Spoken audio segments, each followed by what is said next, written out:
नमस्कार, मैं डॉक्टर क्षमा पांडे, महात्मा ज्योतिबा फुले रुहेलखंड विश्वविद्यालय बरेली। आज के अध्ययन का प्रकरण है वाक्य भेद एवं वाक्य रूपांतरण संबंधी अशुद्धियाँ। इस पाठ के सीखने के अपेक्षित उद्देश्य इस प्रकार होंगे। प्रस्तुत पाठ वाक्य भेद एवं वाक्य रूपांतरण संबंधी अशुद्धियाँ के अध्ययन के पश्चात विद्यार्थी रचना के आधार पर वाक्य के विभिन्न भेदों का बोध कर सकेंगे, विभिन्न उदाहरणों को भी प्रस्तुत कर सकेंगे। सरल, मिश्र एवं संयुक्त वाक्यों में विभेद कर उन्हें पहचान सकेंगे। सरल वाक्यों की रचना के नियमों का वर्णन कर सकेंगे, मिश्रित वाक्यों की रचना कर सकेंगे, संयुक्त वाक्यों के उदाहरण उनकी प्रकृति के अनुरूप प्रस्तुत कर सकेंगे तथा वाक्यों की रचनागत अशुद्धियों का बोध कर उनके शुद्ध उदाहरण प्रस्तुत कर सकेंगे। तो प्रारंभ करते हैं, वाक्य भेद के आधार क्या है। वाक्य भेद को स्पष्ट रूप से समझने के लिए वाक्यों की रचना पर हमें ध्यान देना होगा। यहाँ पर कुछ वाक्य प्रस्तुत हैं जिन्हें रचना की दृष्टि से समझने की आवश्यकता है। कुम्हार बर्तन बनाएगा। दूसरा वाक्य है कुम्हार बर्तन बनाएगा और बाजार में बेचेगा। अन्य वाक्य है कुम्हार ने कहा कि वह बर्तन बनाएगा। फिर एक वाक्य और देखें, कुम्हार ने कहा कि वह बर्तन बनाएगा और बाजार में बेचेगा। इन वाक्यों में पहला एक वाक्य है, दूसरा और तीसरा दो वाक्यों से तथा चौथा तीन वाक्यों से संरचित हुआ है। वाक्य होने के बाद भी ये अलग अलग प्रकार के वाक्य हैं। तो यहाँ पर आपने देखा कि एक ही विषय वस्तु को हमने किस प्रकार से वाक्य की संरचना में भेद पाया, उसी आधार पर हम यहाँ पर वाक्य के भेद का अध्ययन करेंगे, उस पर विचार करेंगे। तो हिंदी भाषा में रचना या प्रयोग के आधार पर वाक्य के कुल 3 भेद या प्रकार होते हैं, जिन्हें यहाँ पर सूचीबद्ध किया गया है। सरल वाक्य, संयुक्त वाक्य और मिश्र वाक्य। तो प्रारंभ करते हैं सरल वाक्यों से। सरल वाक्य में एक कर्ता तथा एक क्रिया का संयोग होता है। इसमें कोई उपवाक्य जुड़ा नहीं होता। वाक्यों को हम उदाहरण से देखते हैं। खरगोश ने शेर को हरा दिया। मोहन ने समय पर काम पूरा कर लिया। विमल समय से टिफिन लेकर नहीं आया। बच्चे शाम होते ही खेलना बंद कर देते हैं। तो यहाँ पर आप देखिए कर्ता और क्रिया का संयोग है और उनके संयोग से सरल वाक्य की रचना हुई है। ऐसा यहाँ पर आरेख द्वारा भी प्रदर्शित किया गया है। सरल वाक्यों की रचना मुख्यतः 2 घटकों से होती है और ये घटक होते हैं उद्देश्य और विधेय। उद्देश्य वाक्य में जिसके बारे में कुछ बताया जाए उसे उद्देश्य कहा जाता है और इसे हम कर्ता भी कहते हैं। उद्देश्य कभी एक शब्द का होता है और कभी इसकी विशेषता बताने वाले शब्द इसमें जुड़ जाते हैं, तब यह कई शब्दों से मिलकर बनता है। सरल वाक्यों की रचना कैसे होती है, इसको हम यहाँ पर एक उदाहरण से समझने का प्रयास करेंगे। उदाहरण के लिए एक वाक्य प्रस्तुत है। रवि के पिता विमल बहुत परिश्रम करते हैं। इस वाक्य को देखने पर यहाँ पर कुछ बातें स्पष्ट होती हैं जो यहाँ पर आरेख द्वारा दर्शाई गई हैं। यहाँ पर देख सकते हैं वाक्य में रवि के पिता विमल बहुत परिश्रम करते हैं। तो विमल क्या है, कर्ता या उद्देश्य है। रवि के पिता कर्ता विस्तारक उद्देश्य है। परिश्रम करते हैं ये क्रिया है जो विधेय है, और बहुत परिश्रम करते हैं ये क्रिया विस्तारक है, विधेय है। तो इस प्रकार से इस वाक्य की संरचना आप देख सकते हैं कि किस प्रकार से सरल वाक्य की रचना या संरचना हो रही है।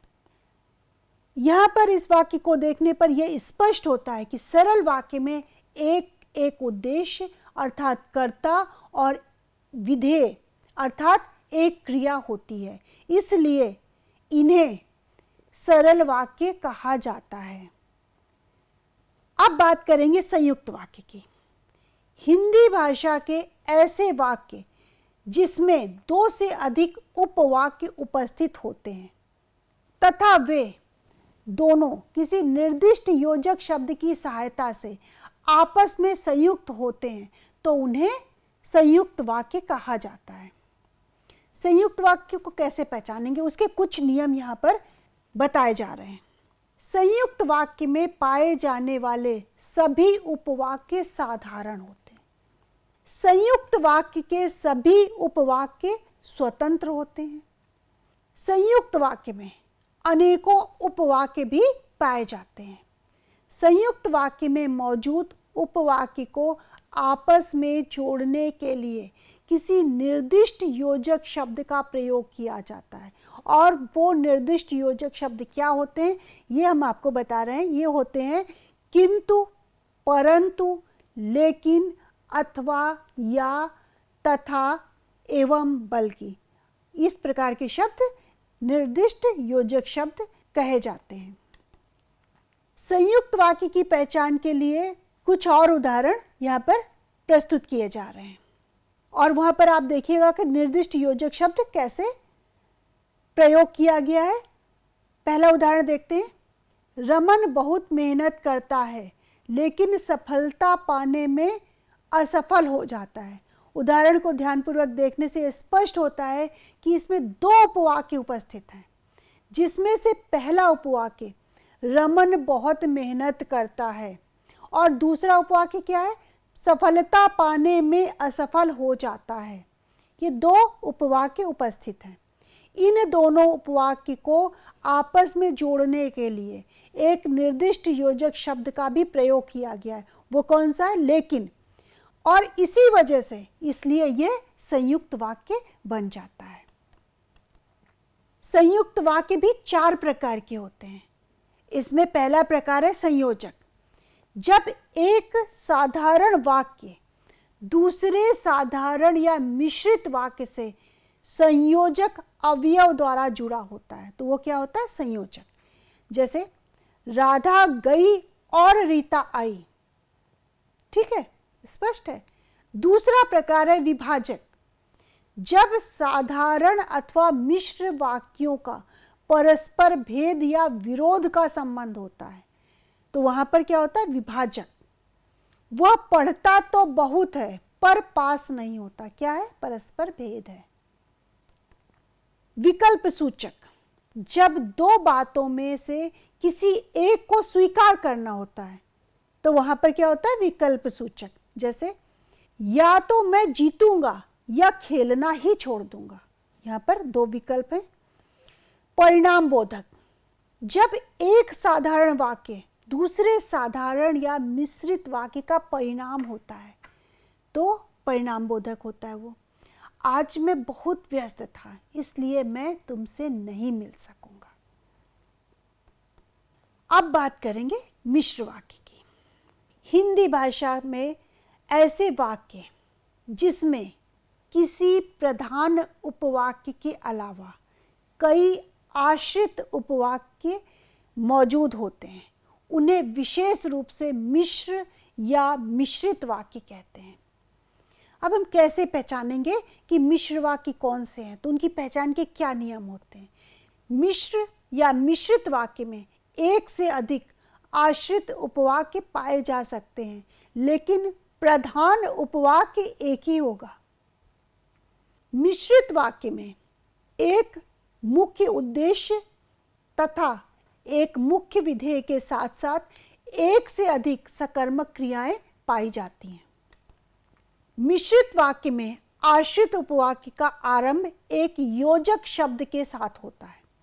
मिश्रित वाक्य में मौजूद प्रधान उपवाक्य एक साधारण वाक्य की तरह होता है लेकिन आश्रित उपवाक्य साधारण उपवाक्य की तरह नहीं होते हैं।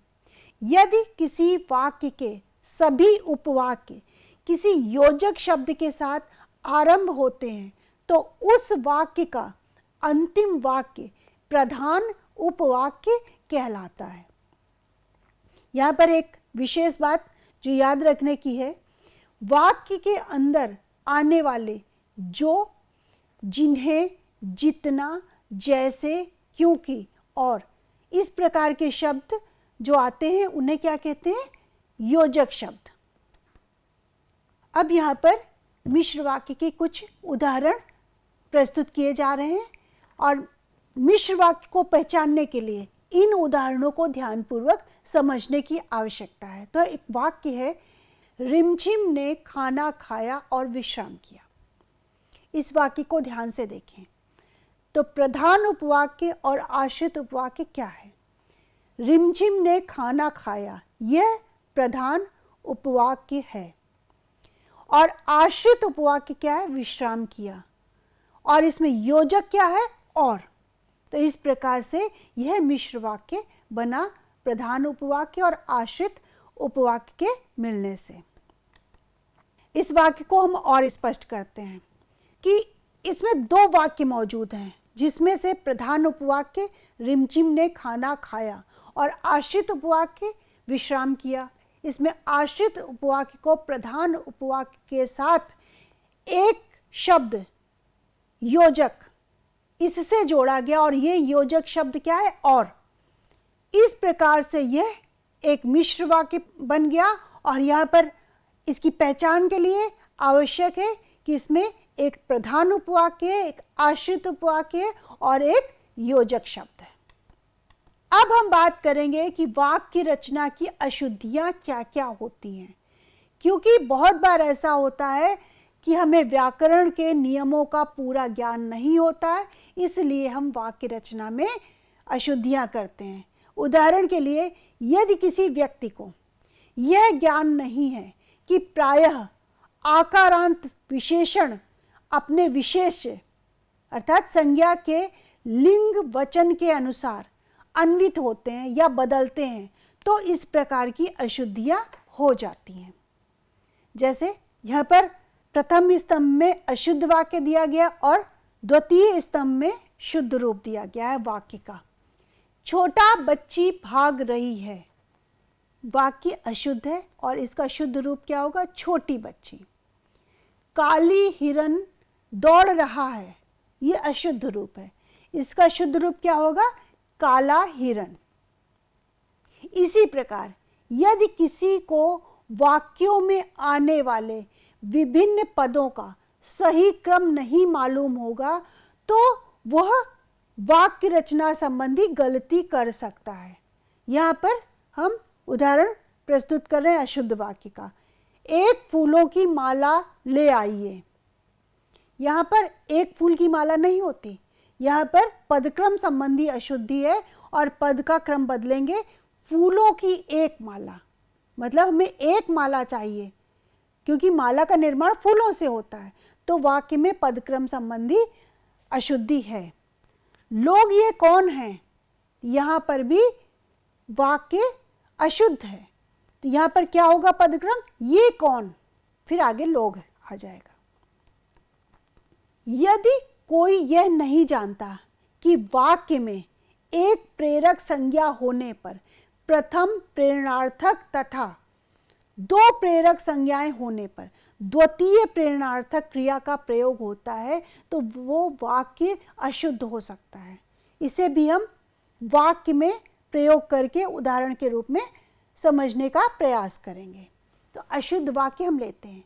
माँ बच्ची को दूध पीती है, यहाँ पर अशुद्ध रूप है और शुद्ध रूप क्या है? पिलाती है।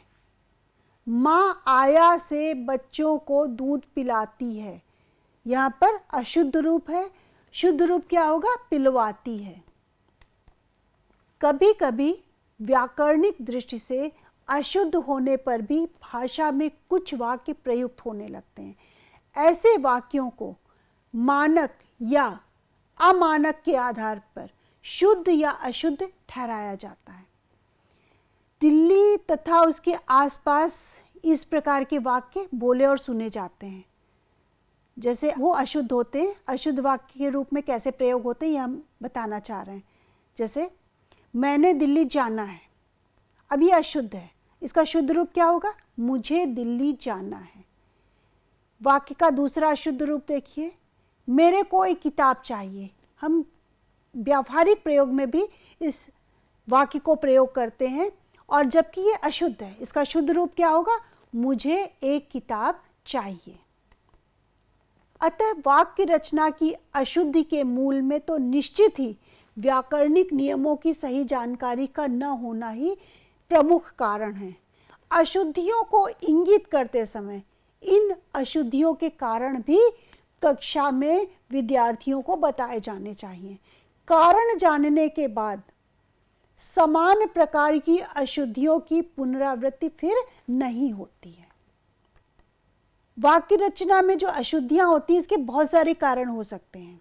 जैसे वाक्य में प्रायः पदों के सही क्रम का प्रयोग न करने के कारण, विभिन्न घटकों के बीच सही अन्विति न होने के कारण, विभिन्न रूपांतरण या रचनांतरण। इस प्रकार से वाक्य रचना की अशुद्धियों को हम 4 प्रमुख वर्गों में विभाजित कर सकते हैं। पदक्रम संबंधी अशुद्धियां, अन्वित संबंधी अशुद्धियां, रूपांतरण या रचनांतरण संबंधी अशुद्धियां, अन्य अशुद्धियां जैसे परसर्ग संबंधी अशुद्धियां, पुनरुक्ति की अशुद्धियां आदि। अब हम बात करेंगे पदक्रम संबंधी वाक्य रचना की अशुद्धियां। यहाँ पर इस प्रकार की अशुद्धियों को समझने के लिए हम उदाहरण प्रस्तुत करेंगे कि अशुद्ध वाक्य में पदक्रम क्या होता है और शुद्ध वाक्य में जब वाक्य रचना करते हैं तो उसका पदक्रम क्या होता है। तो पहले हम अशुद्ध वाक्य को पढ़ेंगे आपके सामने। अशुद्ध वाक्य है आप किताब क्या पढ़ेंगे, और इसका शुद्ध रूप क्या होगा? पदक्रम को ध्यान में रखिएगा, क्या आप किताब पढ़ेंगे। इसी प्रकार दूसरे वाक्य को देखिए, वह आएगी तो। अब वह आएगी तो ये अशुद्ध है, अब इसका शुद्ध रूप क्या होगा? वह तो आएगी। दोनों ही वाक्यों को देखिए आशय परिवर्तित कर रहे हैं। फिर एक अन्य उदाहरण लेते हैं, वाक्य पे ध्यान दीजिएगा। अशुद्ध वाक्य, कितना विभत्स उफ दृश्य है ये। अब यहाँ पर सही पदक्रम क्या होगा? उफ, ये कितना विभत्स दृश्य है। वाक्य का सही आशय निकल रहा है। फिर एक और उदाहरण लेते हैं। कपिल देव जो भूतपूर्व कप्तान थे, विश्वविख्यात खिलाड़ी हैं। अब इसको सामान्य रूप से देखने में लग रहा है कि गलत नहीं है, लेकिन ये अशुद्ध वाक्य है। इसका शुद्ध वाक्य क्या बनेगा? भूतपूर्व कप्तान कपिल देव विश्वविख्यात खिलाड़ी हैं। तो इस प्रकार से पदक्रम के आधार पर वाक्य शुद्ध हुआ। एक और उदाहरण लेते हैं। एक कविताओं की पुस्तक चाहिए।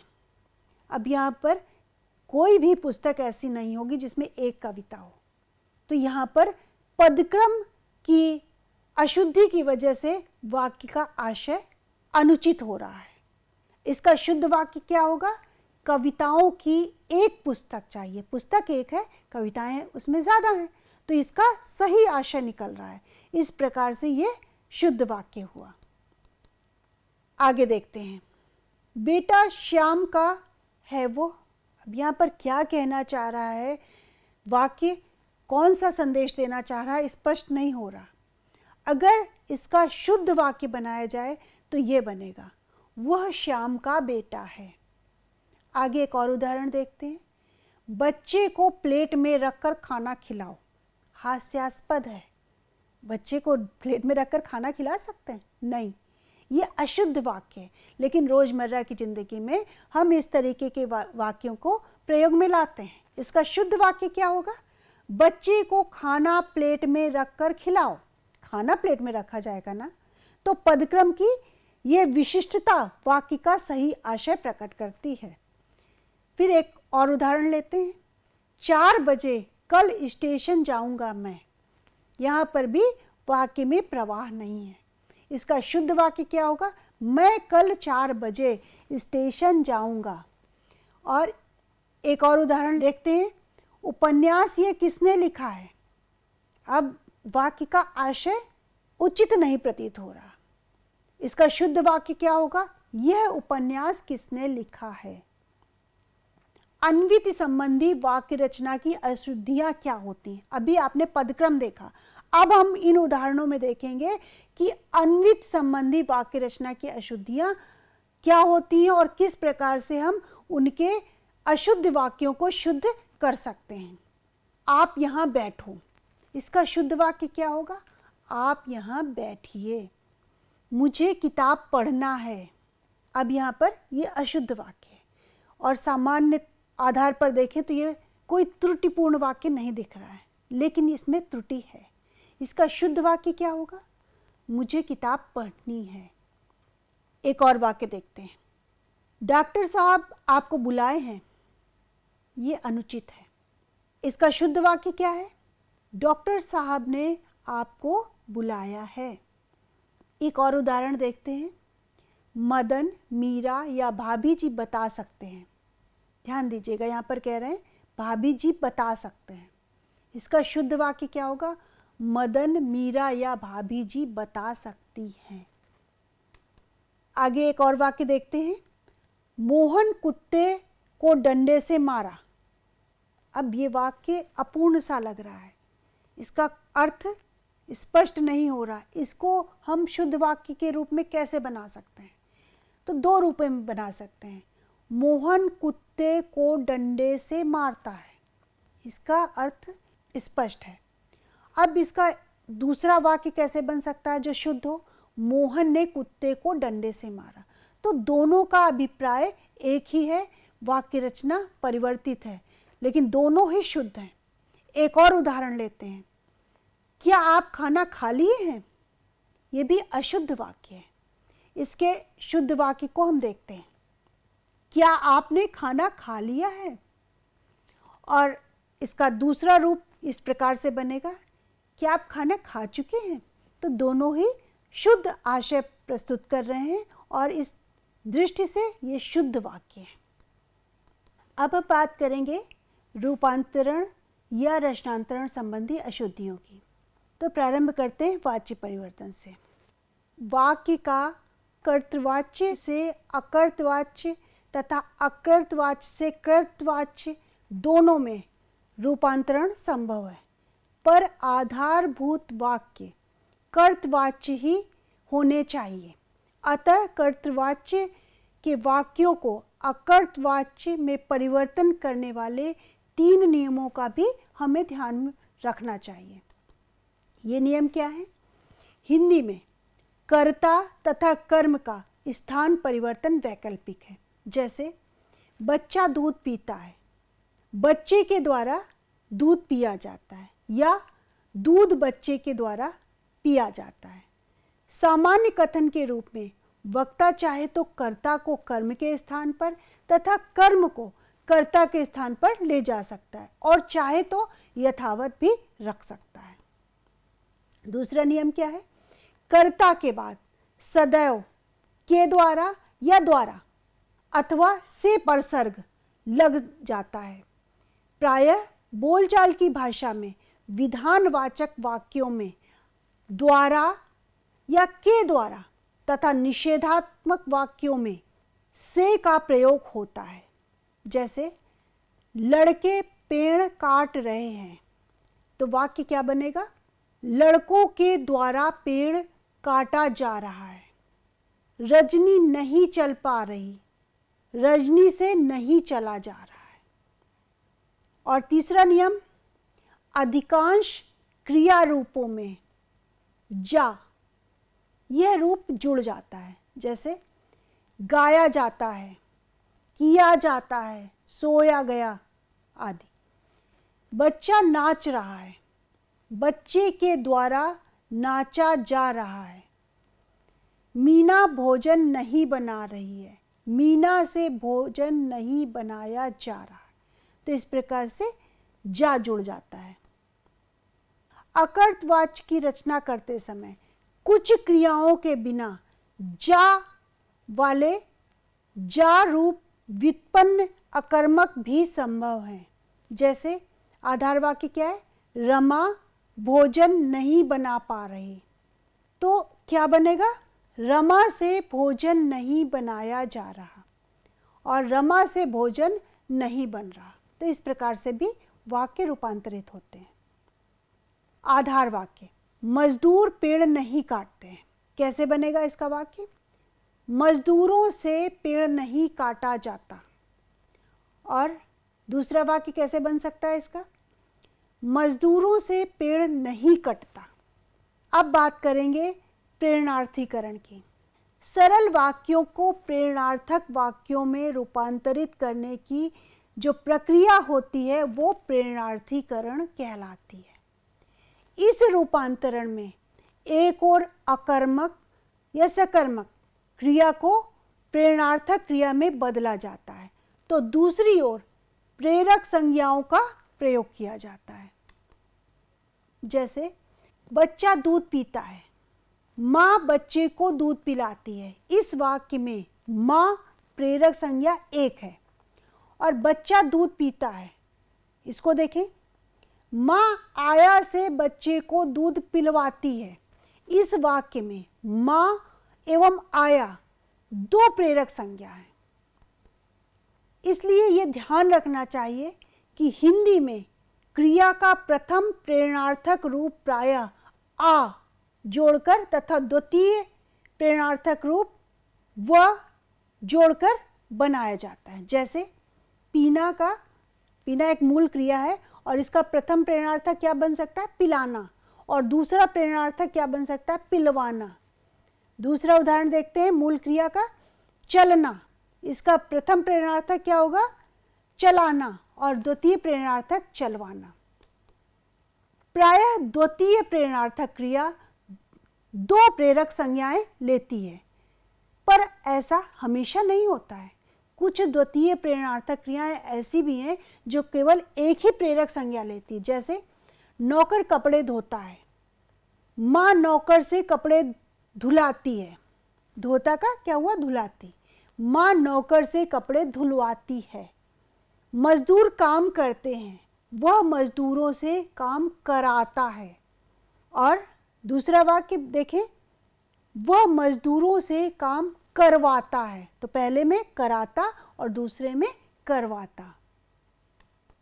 सामान्य भूतकाल और न का प्रयोग ये कैसे होता है, इसको हम अब समझने का प्रयास करेंगे। वर्तमान काल के वाक्यों का भूतकाल में परिवर्तन करते समय भी अनेक छात्र अपनी अपनी प्रादेशिक क्षेत्रीय भाषाओं के प्रभाव से अशुद्धियां करते हैं।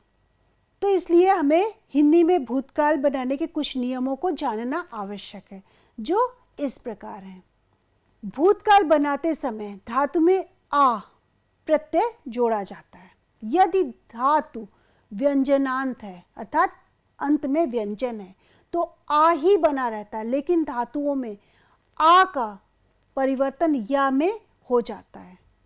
जैसे पढ़ आ, तो इसमें आ जोड़ा गया तो बन गया पढ़ा, और आ दोनों जुड़ गए तो क्या हो गया? आया, तो बन जाएगा पढ़ाया। लिंग वचन के परिवर्तन के अनुसार प्रत्ययों के रूप आ, य, ए, ई रूप बनते हैं। जैसे लड़का आया, लड़का बैठा, लड़के आए, लड़के बैठे। सकर्मक क्रिया वाले भूतकाल के वाक्यों में कर्ता के बाद ने परसर्ग का प्रयोग होता है, जबकि अकर्मक क्रिया से बने भूतकाल के वाक्यों में कर्ता के साथ ने परसर्ग नहीं लगता। उदाहरण देखें, बच्चा घर जाता है और यहाँ पर देखें बच्चा घर गया। बच्चा आम खाता है, बच्चे ने आम खाया। तो सकर्मक क्रिया वाले वाक्य में कर्ता के साथ ने परसर्ग लग जाने से क्रिया की अन्विति कर्ता के साथ कभी नहीं होती। यह ध्यान रखें कि ला, बोल, भूल, मिल आदि कुछ क्रियाएं मूलतः सकर्मक हैं, लेकिन वाक्यों में वे अकर्मक की भांति प्रयोग में आती हैं। जैसे बच्चा किताब नहीं लाता, बच्चा किताब नहीं लाया। वह मुझसे नहीं बोलता और वह मुझसे नहीं बोला। तो इस प्रकार से परिवर्तन होते हैं। यहाँ पर हम शुद्ध और अशुद्ध वाक्यों के रूप में इन उदाहरणों को समझेंगे और इनका यह भी समझेंगे कि किस प्रकार से प्रयोग भाषा में या वाक्य के रूप में हो रहा है। जैसे अशुद्ध वाक्य क्या है? हम खाना खा लिया है। और इसका शुद्ध वाक्य क्या होगा? हमने खाना खा लिया है। दूसरा वाक्य देखिए, मैंने उपहार लाना भूल गया। इस वाक्य में अशुद्धि है। इसका शुद्ध रूप क्या होगा? मैं उपहार लाना भूल गया। आज हम दवा नहीं पिए। ये भी हम व्यवहार में बहुत प्रयोग करते हैं। इसका शुद्ध वाक्य क्या बनेगा? आज हमने दवा नहीं पी। हमने कानपुर जाना है। और शुद्ध वाक्य इसका क्या होगा? हमें कानपुर जाना है। कुछ अन्य अशुद्धियों के भी उदाहरण हम देखेंगे जो यहाँ पर प्रस्तुत हैं।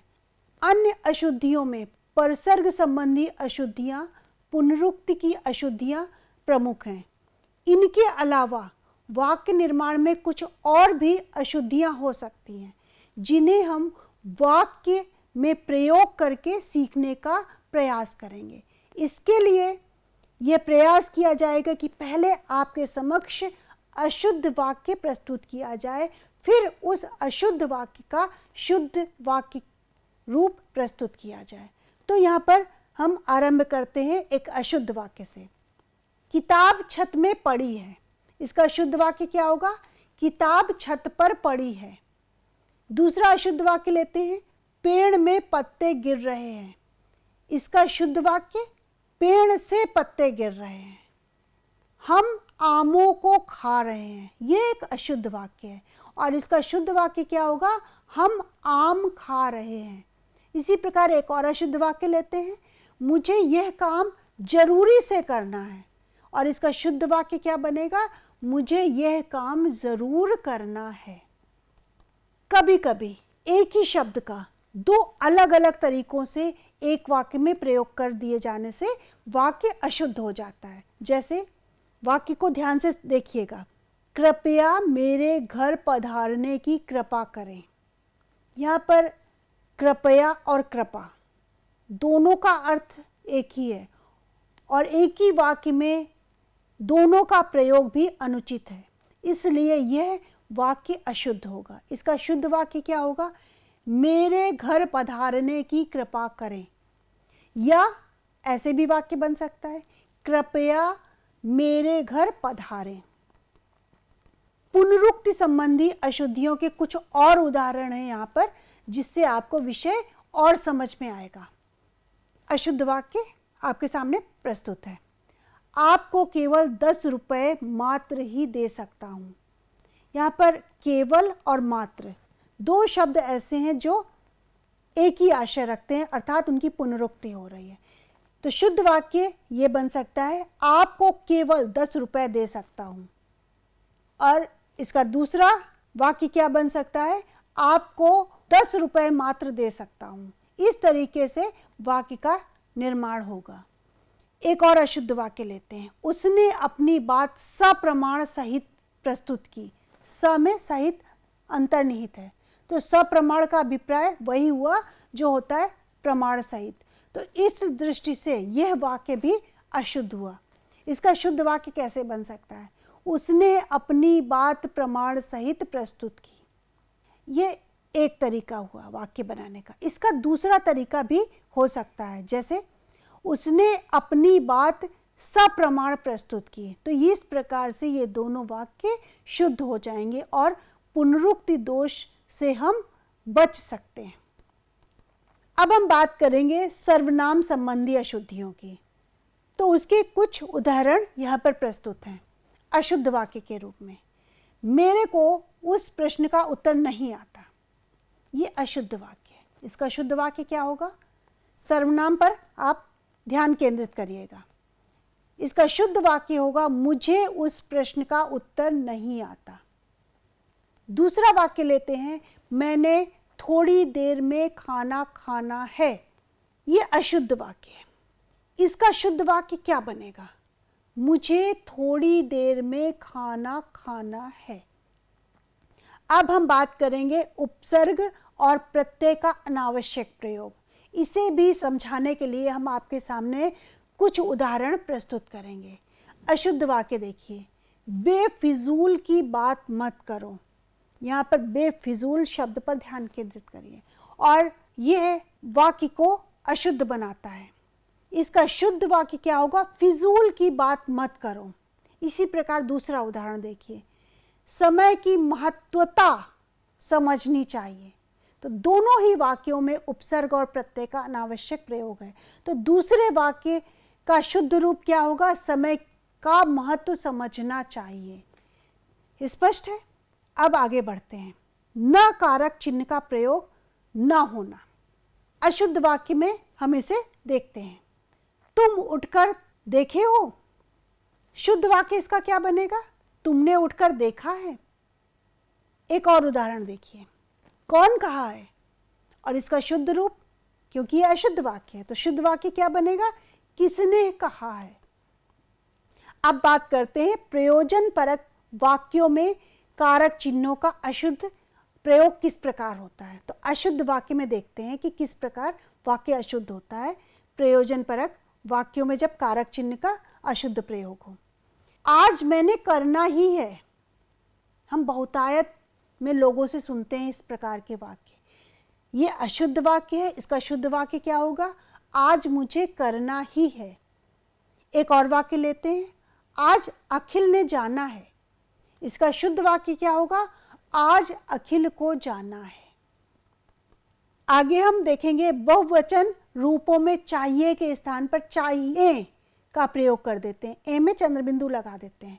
तो जब चाहिए के स्थान पर चाहिए होगा तो वाक्य अशुद्ध हो जाएगा। उदाहरण आपके समक्ष प्रस्तुत है, हमें अब घर जाना चाहिए। यह अशुद्ध है। इसका शुद्ध रूप क्या होगा? हमें अब घर जाना चाहिए। इसी प्रकार दूसरा वाक्य देखते हैं, तुम्हें ऐसी प्रतिक्रिया नहीं करनी चाहिए।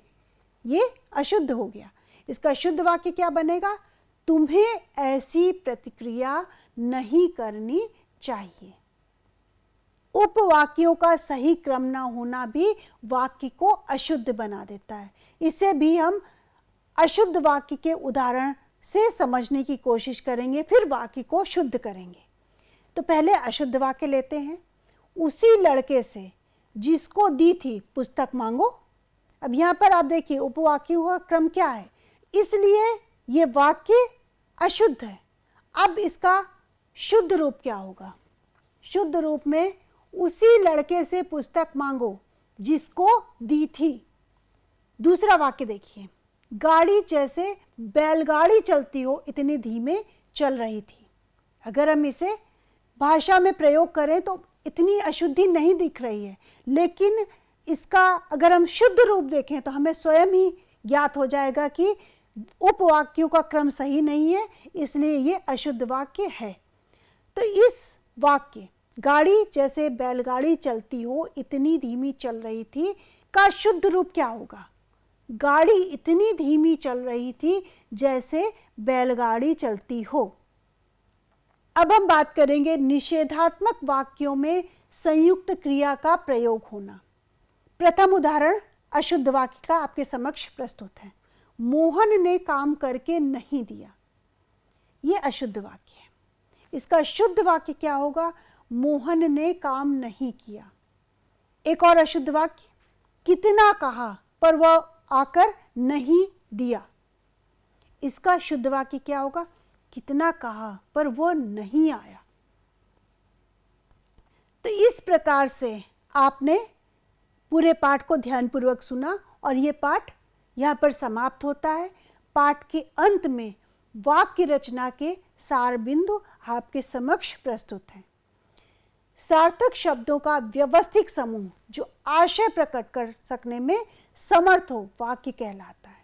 वाक्य रचना के दो अनिवार्य तत्व पदक्रम और अन्विति होते हैं, उद्देश्य, कर्ता तथा उनका विस्तार, और विधेय, उद्देश्य के विषय में जो भी कहा जाए, मुख्यतः क्रिया वाक्य के प्रमुख अंग होते हैं।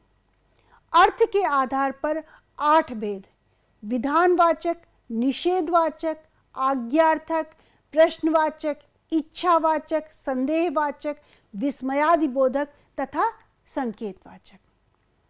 और रचना के आधार पर वाक्य के 3 प्रमुख भेदों का वर्णन इस पाठ के अंतर्गत किया गया, जो इस प्रकार हैं: सरल वाक्य, संयुक्त वाक्य और मिश्रित वाक्य। वाक्यों को विभिन्न प्रकारों में रूपांतरित करने में विभिन्न उदाहरण उनके नियमों के साथ इस पाठ में प्रस्तुत किए गए। शुद्ध वाक्य रचना हेतु वाच्य परिवर्तन, प्रेरणार्थीकरण, परसर्ग अशुद्धियां, पुनरुक्ति की अशुद्धियां, सर्वनाम संबंधी अशुद्धियां, उपसर्ग प्रत्यय एवं कारक संबंधी अशुद्धियां इत्यादि को उदाहरण के साथ प्रस्तुत करके पाठ के अंतर्गत विश्लेषित किया गया। इसी श्रृंखला को आगे बढ़ाते हुए अब हम अगले अध्याय में विराम चिन्ह का अध्ययन करेंगे। इसी के साथ ये पाठ समाप्त होता है। आज के अध्याय को विराम देते हुए धन्यवाद एवं नमस्कार।